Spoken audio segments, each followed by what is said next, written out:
an dest pê bikin. Ama vedixwînin deqayek rêzgirtinê li ser tevaya şehîdên Kurd û Kurdistan û azad.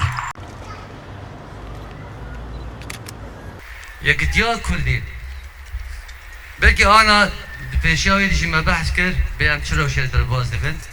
Di nav rewşê wek îro gomtêre bêje rewşê guhertinên mezin çê dibin. Hûn bara xwe tenê çi dewletên nav dewletî çi herêmî be 24 saeta rûnişnawan tune ye. Her yek digereka cihê wê di nexşeya nû ya rojhilata navîn de wê çi be.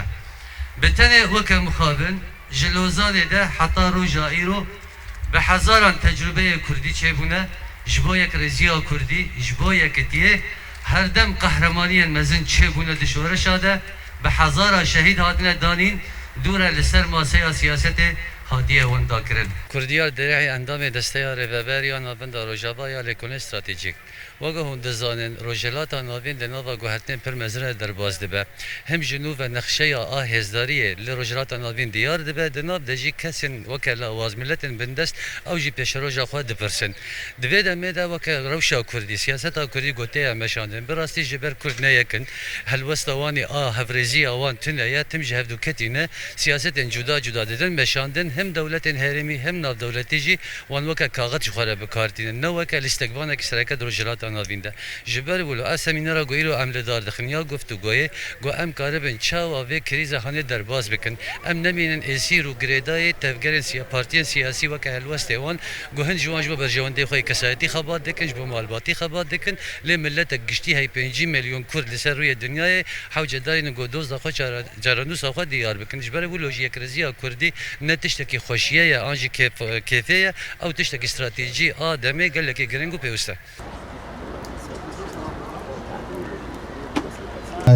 نای دم خستن او تاجیل کردن او جی قضیه هبون و ناسنامه گلی کرد طبعا عینا دمیدا هفسنگیک نابرا دستکفتین گو بهزار قربانیا و کدو خباتا گلی کرد دیرو که دا هات نستاندن و هفسنگیا نابرا ویدا و نابرا هێزن دژبەری gelê Kurd gotxwazin wan destskeftiya tinebikin ji kokê rakin wa hilweşînin.